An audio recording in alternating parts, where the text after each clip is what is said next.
Hello, everybody. Welcome to part two of how Irvine Valley College can assist you in meeting the California Board of Accountancy educational requirements. This is about listing out your courses.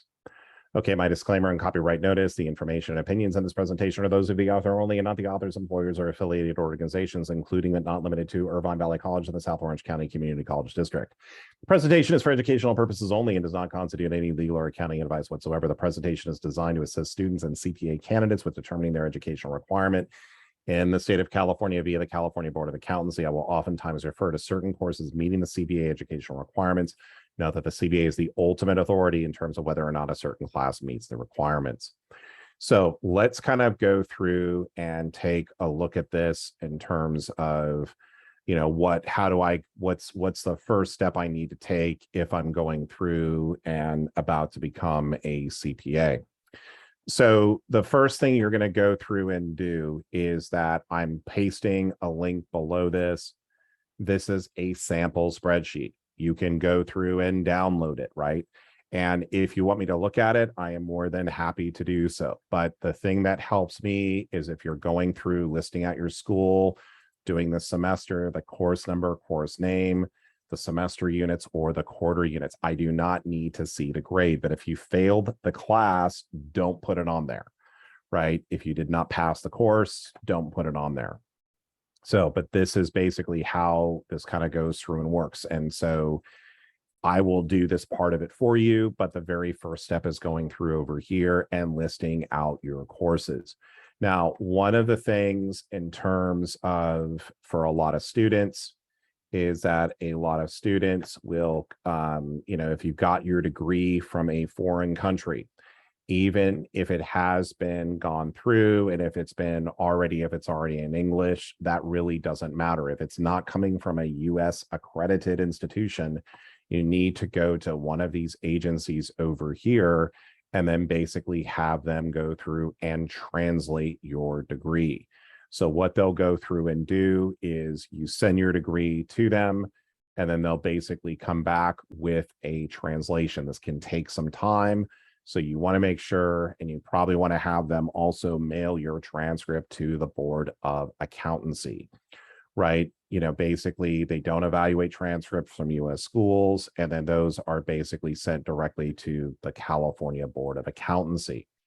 Okay, so once you have your degree translated or all of your units, then what you can do is that if you want to send me the Excel sheet or share it with me via on this instruction to bennett1812@gmail.com, what I can then go through and do is kind of quickly sort out your classes. I'm not going to say Ravenclaw, Hufflepuff, Slytherin, or Gryffindor. Some Harry Potter fans going to come out and knock me out, but it's okay. I made a big mistake, but that's my sorting hat. So I'm going to go through and essentially say, oh, is it Group D, which is ethics study, Group C, Group B, or Group A?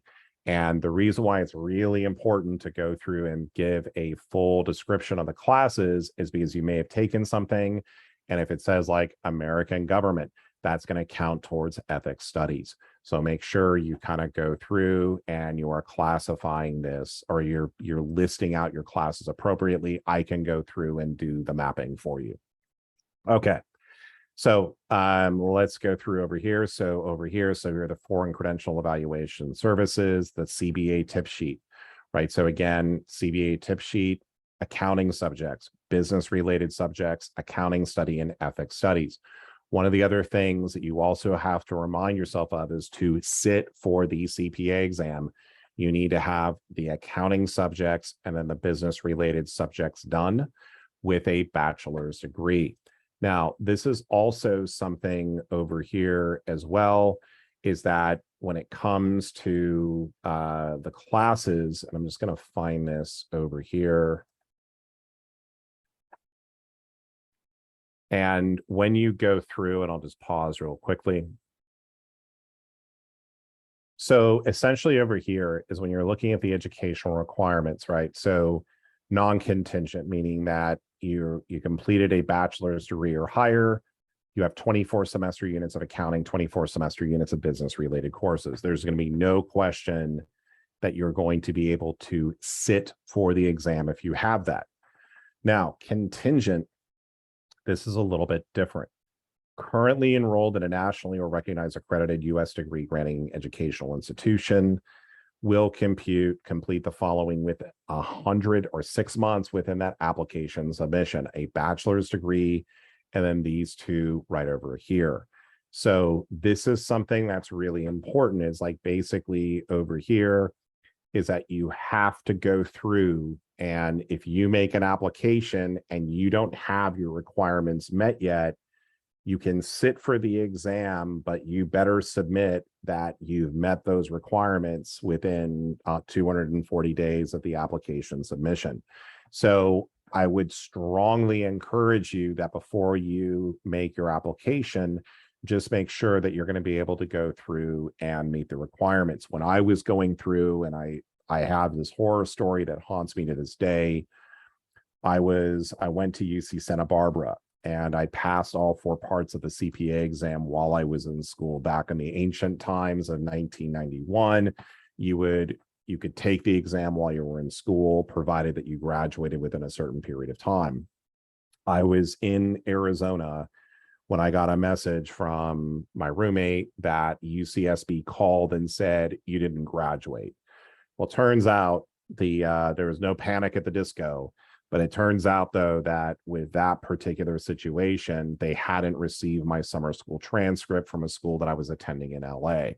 So once they had that, they gave me a bachelor's degree, but I almost lost my exam scores because I didn't have a bachelor's degree. So again, you want to make sure you're following these requirements, and extremely important to kind of go through and to do so. Just remember, and we'll kind of talk about this a little bit later, but if you're working full time, just be very, very mindful about how you're going to basically go through and complete those classes. So again, you're going to list out your scores, get your degree translated if you need to. This is a Google sheet for you to go through and use. Feel free to do whatever you want with it. Over here, I can make an unofficial assessment for you, and then just follow those instructions on the Google sheet. So that is part 2. Listing out your courses and figuring out when you can go through and sit for the exam. So I want to thank you for joining me here today. Please do not forget to like, share, and subscribe. If you have any feedback, feel free to send it to me to 1812cpa@gmail.com or leave a comment below. Have a great day.